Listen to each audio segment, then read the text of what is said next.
અહેમદાબાદ મિત્ર ન્યૂઝમાં આપનું સ્વાગત છે। સુરતમાં એટીએમમાંથી પૈસા ઉપાડવામાં મદદ કરવાના બહાને લોકો સાથે છેતરપિંડી કરતી ગેંગના 2 સભ્યોને પાંડેસરા પોલીસે પકડી પાડ્યા છે। તેઓએ 6 લોકો સાથે છેતરપિંડી આચરી।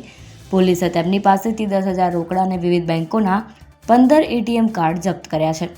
આ ઘટના ત્યારે સામે આવી જ્યારે એક ફરિયાદીએ પાંડેસરાના તેરેનામ ચોકડી પાસે આવેલ એસબીઆઈ એટીએમમાંથી પૈસા ઉપાડવાનો પ્રયાસ કર્યો। જ્યારે તેઓ પૈસા ઉપાડી શક્યા નહીં ત્યારે તેમની પાછળ ઊભેલા એક અજાણ્યા શખ્સે મદદ કરવાના બહાને તેમનું એટીએમ કાર્ડ લીધું। તેણે ચાલાકીપૂર્વક ફરિયાદીનો પિન નંબર જોઈ લીધો અને એટીએમ કાર્ડની અદલાબદલી કરી લીધી।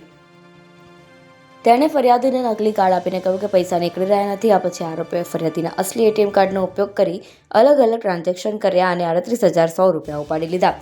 આ ઘટનાની જાણ થતાં પાંડેસરા પોલીસે બાતમીના આધારે 2 આરોપીઓને ઝડપી પડ્યા હતા।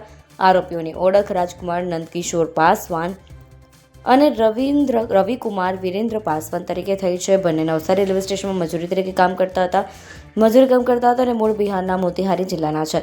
પોલીસ આરોપીની પૂછપરછ કરતા તેઓએ આશરે 15 દિવસ પહેલા છેતરપિંડી કરી હોવાનું કબૂલ્યું છે। વધુ પૂછપરછમાં તેઓએ સુરત શહેરના અલગ અલગ વિસ્તારોમાં આવી જ રીતે 6 અન્ય ગુનાઓને અંજામ આપ્યો હોવાનું પણ જણાવ્યું છે। પાંડેસરા પોલીસે બંને આરોપીઓ પાસેથી રોકડા 10,000 વિવિધ બેંકોના કુલ 15 એટીએમ કાર્ડ જપ્ત કર્યા છે। અહેમદાબાદ મિત્ર ન્યૂઝની યુટ્યુબ ચેનલને સબસ્ક્રાઇબ કરો અને બેલ આઇકોન જરૂરથી દબાવો, જેથી દરેક મહત્વના વિડીયોની નોટિફિકેશન તમને મળતી રહે।